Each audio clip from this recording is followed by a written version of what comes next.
Estoy con el doctor César Vidal. Buenos días, doctor, ¿cómo está usted? Dios le bendiga. Magníficamente, acabo de terminar el programa de La Voz, de modo que me encuentro de maravilla.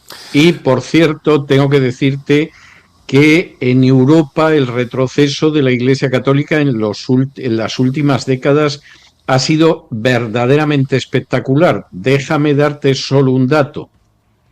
Hace 40 años aproximadamente, en España el 99% de la población se reconocía católica. Luego es posible que solo practicara un 10 o un 15%, pero el 99% se reconocían católicos. En estos momentos, desde hace ya varios años, en España más del 50% de la población se define como no católica.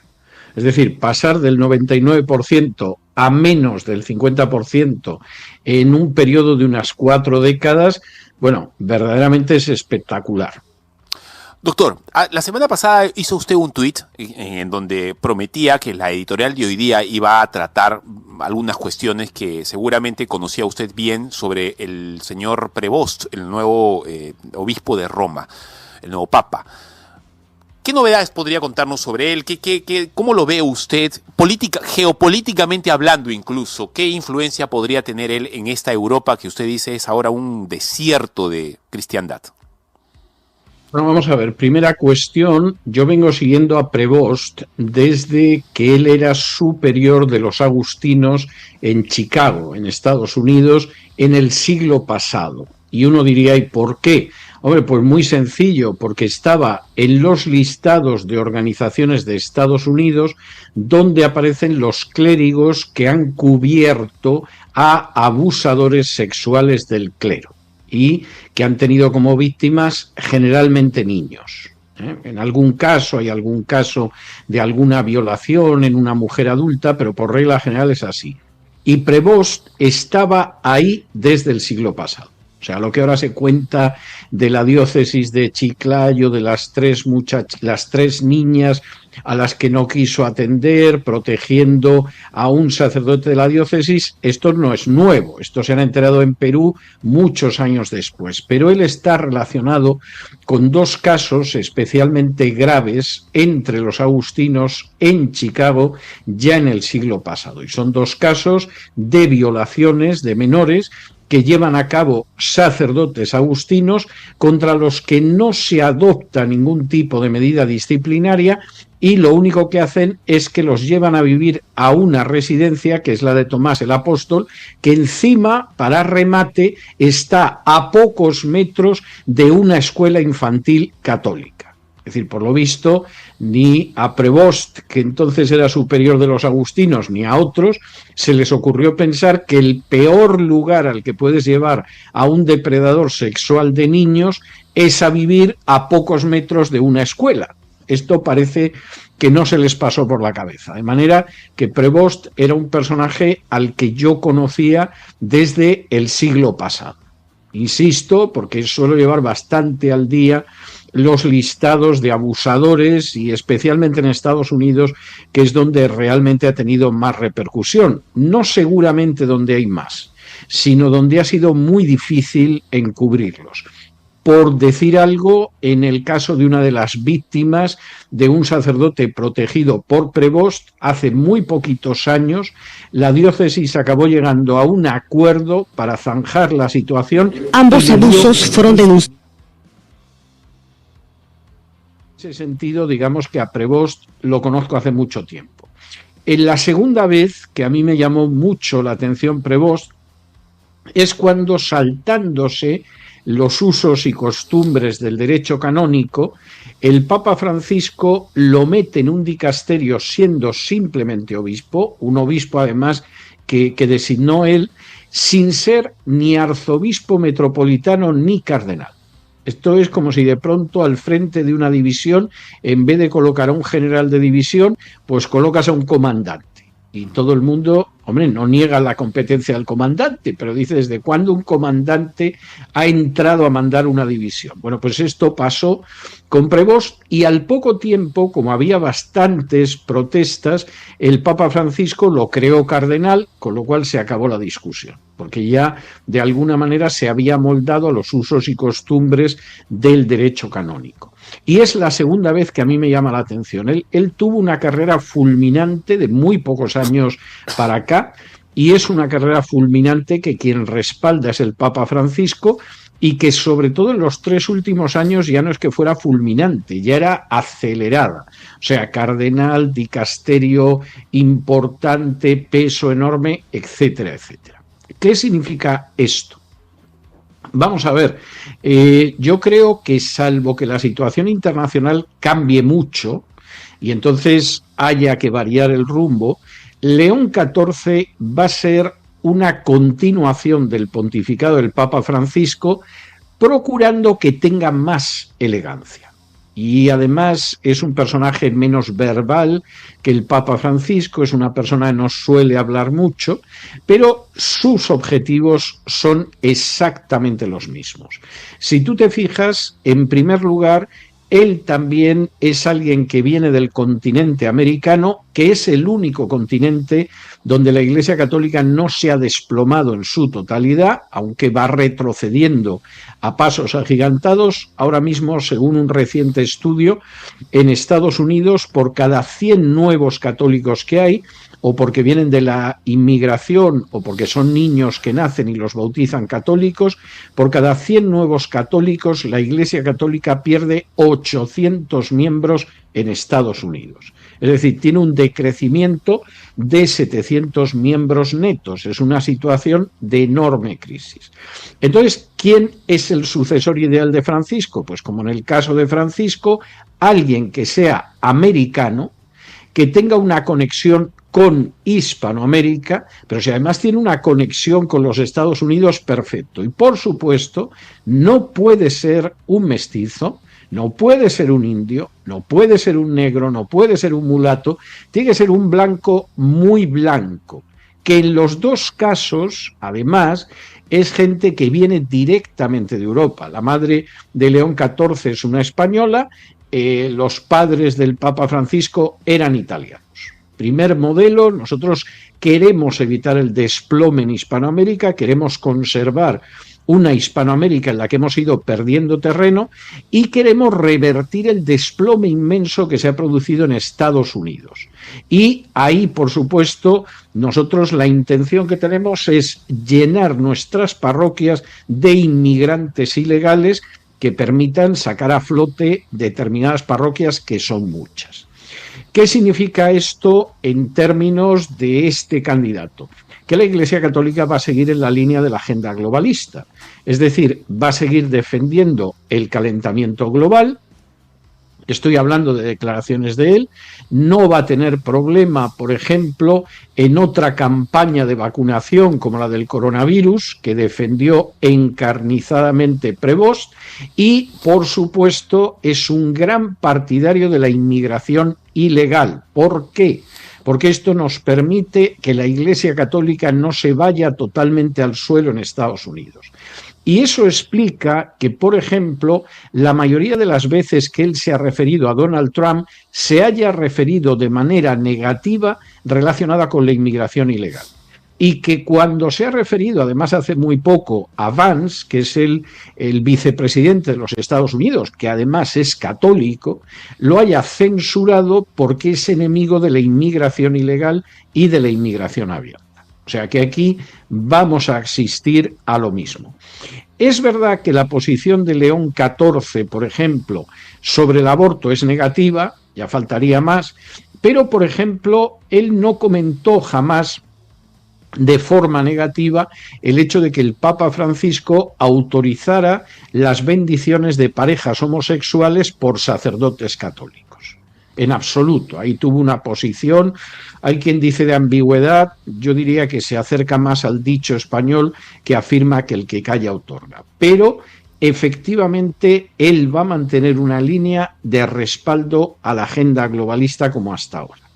Y tiene un tercer problema muy grave que, bueno, la jerarquía católica procura ocultárselo a los fieles, pero lo conocen muy bien, que son las inmensas divisiones que hay en el seno de la Iglesia católica.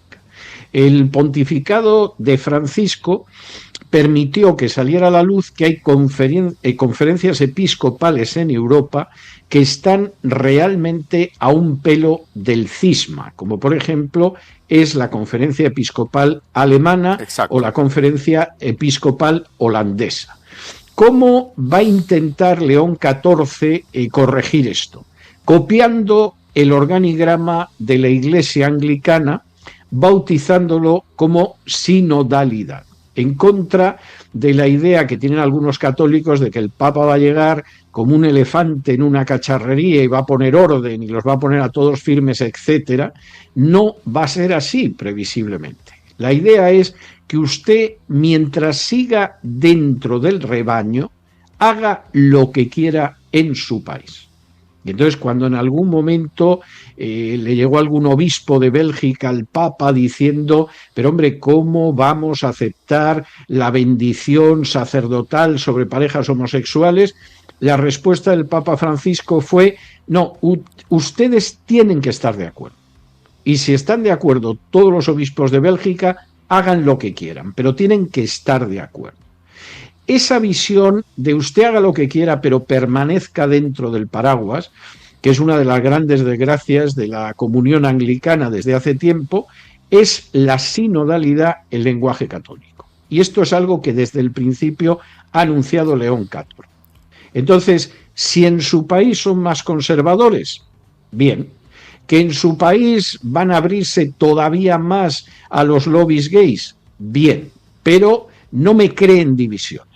O sea, ustedes hagan lo que quieran en su país, háganlo estando de acuerdo para que no haya divisiones y, por supuesto, no se muevan fuera del paraguas de la Iglesia Católica. Y esta es una de las maneras con la que él espera evitar situaciones más que peligrosas en Europa y al mismo tiempo intentar detener el retroceso que se ha ido produciendo en Hispanoamérica y un desplome acelerado en los Estados Unidos. Hay parroquias de Estados Unidos ahora mismo que realmente, si no hubiera hispanos entrando en Estados Unidos, las hubieran tenido que cerrar, porque los abusos del clero católico, los abusos sexuales, han sido tan escandalosos y ha salido tanto a la luz en los últimos 30 años que ha habido diócesis, por supuesto parroquias, que han quedado totalmente desarboladas. Y ese es un problema que él tiene. Y hay un último problema, y este es un problema que el Papa Francisco intentó corregir y se vio totalmente derrotado, y es intentar paralizar y en buena medida, si se puede revertir, el avance de las iglesias evangélicas en Hispanoamérica. Porque buena parte de la decadencia católica, que es espectacular, está derivada del avance de las iglesias evangélicas en Hispanoamérica, pues en los últimos 40 años. Y aquí hay que ver cómo conseguimos frenar esto, o bien por la vía de colaboremos juntos y no nos hagamos daño, o la vía de que somos todos hermanos y al mismo tiempo creamos movimientos católicos muy agresivos que ataquen sobre todo a evangélicos que apuntan a la realidad de lo que es el Vaticano. Pero yo creo que este es el retrato fundamental. Él es un sucesor de la política del Papa Francisco, pero con más elegancia, con más templanza. A fin de cuentas, todos sabemos, bueno, pues los peruanos no son igual que los argentinos, no estoy haciendo un juicio de valor, pero son personalidades distintas, y un norteamericano, pues por regla general, tampoco tiene la verbosidad o la impetuosidad de un argentino. Y voy a acabar con una cosa más, porque no quiero que se me olvide.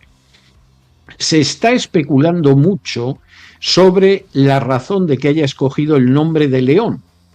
Entonces, como hay una ignorancia sobre el papado clamorosa, que incluye de entrada al 99% de los católicos y no más, bueno, pues los periodistas han ido al León anterior, se han encontrado con León XIII y ahí se han quedado. Ya no han ido ni a León XII, ni a León XI, ni a nada más. Han cogido el 13, han dicho, bueno, a León X han debido ir. Fue el que se escribió una encíclica contraria al socialismo, con lo cual algunos se han puesto contentísimos porque han dicho este no va a ser como el Papa Francisco, Dios les ampare en su inmensa ingenuidad, y ahí se han quedado. Y como el desconocimiento de la historia de la Iglesia Católica es pavoroso, insisto, empezando por los católicos, que es algo deplorable, nadie ha caído, y yo me refería a ello en mi editorial de hoy, en que el personaje que recoge la herencia de Francisco de Asís y que Francisco de Asís es precisamente el que inspira a tener su nombre al Papa Francisco, está pensando en Francisco de Asís, el personaje que recoge la herencia de Francisco de Asís y que la defiende con uñas y dientes es el hermano León.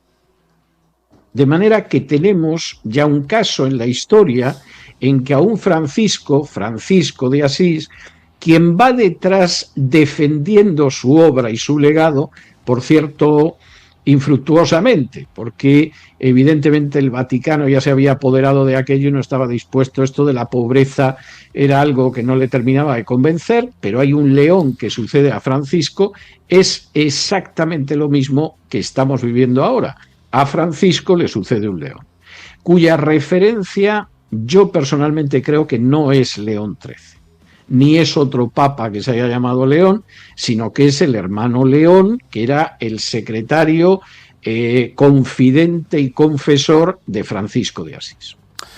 ¿Por qué a los cristianos nos tiene que interesar hablar del Papa Romano? A ver, para los evangélicos, ¿por qué incluso a veces no queriendo, muchos evangélicos terminan poniendo esta discusión en el medio? ¿Por qué tendría que ser importante para nosotros, para los evangélicos, tocar este punto?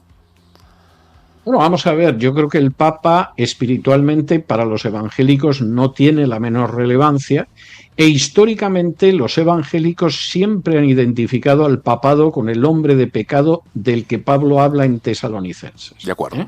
Luego ya viene el dispensacionalismo, que es escatología ficción, es una gringada de las últimas décadas, o sea, nunca lo ha creído el cristianismo histórico, pero el cristianismo desde antes de la Reforma, o sea, esto no es algo que se inventen los reformadores, desde antes de la Reforma siempre ha tenido claro que el papado es el hombre de pecado del que habla Tesalonicenses, que ya estaba actuando dentro de su mentalidad diabólica en la época de los apóstoles, y que quien retiene efectivamente a ese papado y en el momento en el que desaparezca lo que lo retiene se va a manifestar es el Imperio Romano. Y efectivamente, cuando el Imperio Romano deja de existir en Occidente, el obispo de Roma inmediatamente empieza a intentar sustituir el poder imperial e incluso adopta títulos que son propios del poder imperial pagano, como el de Pontifex Maximus. No me voy a extender mucho con esto, pero para esta gente era evidente que el papado era el anticristo y era el hombre de pecado, por la sencilla razón de que el papado pretendía sustituir a Cristo. Había un sumo sacerdote que es Cristo, pues el Papa dice que el sumo sacerdote, el sumo pontífice, es él. Hay una piedra sobre la que se sustenta la Iglesia, como dice el propio Pedro en Primera de Pedro 2 y en Hechos 4, 11 y 12, bueno, pues el papado pretendía que no, que la piedra no era Cristo, sino que era Pedro, del que venían como sucesores los obispos de Roma. La Biblia dice muy claramente que la única cabeza de la Iglesia es Cristo, bueno, pues el Papa dice que es la cabeza de la Iglesia. Y ya en el colmo, frente a esa declaración de Pedro, en Hechos 4, 11, 12, de que no hay otro nombre bajo el cielo dado a los hombres por el que podamos ser salvos, que es el nombre de Jesús, la Iglesia Católica define de manera clarísima con Bonifacio VIII, también antes, pero Bonifacio VIII lo define como dogma, que el camino de salvación es la unión con el Papa, y quien no está unido al Papa y sometido al Papa se condena, no se puede salvar. Es decir, el nombre de Cristo ha sido sustituido por un anticristo que es precisamente el papado. Esta ha sido la interpretación clásica, incluso antes de la Reforma, en aquellos reformadores que han sido evangélicos incluso en la Edad Media. Esto se pierde con todas las novelas ridículas que tiene la escatología dispensacionalista y de pronto se produce una generación, especialmente en Hispanoamérica, de dirigentes evangélicos que son muy voluntariosos, que son muy bien intencionados, que tienen el respaldo de un porcentaje muy elevado de población evangélica, hasta tal punto que los evangélicos podrían decidir quién va a ser presidente en la casi totalidad de países de Hispanoamérica, pero que al mismo tiempo son profundamente ignorantes de la historia del cristianismo y en muchos casos además de la Biblia. Y eso hace que de pronto lleguen a la conclusión de que las alianzas con determinados dirigentes católicos son una bendición cuando son una auténtica maldición. Y cuando además esta gente olvida, y es lamentable, que como enseñó Jesús, los hijos de las tinieblas son más sutiles y más astutos que los hijos de la luz, que es algo que queda claro. Entonces, en lugar de mantener una postura en la que es que sabemos de sobra quién es el Papa, no tenemos que presentar nuestras condolencias por la muerte del Papa como no lo hacemos por la muerte del presidente de Tailandia. No tiene nada que ver con nosotros. Incluso sabemos que está en el lado del mal. De pronto hay una serie de dirigentes evangélicos que envían su pésame por la muerte del Papa. Algo verdaderamente tremendo. Yo no me imagino a Pablo enviando el pésame por la muerte de Caifás. Pero esta gente efectivamente sí lo hace.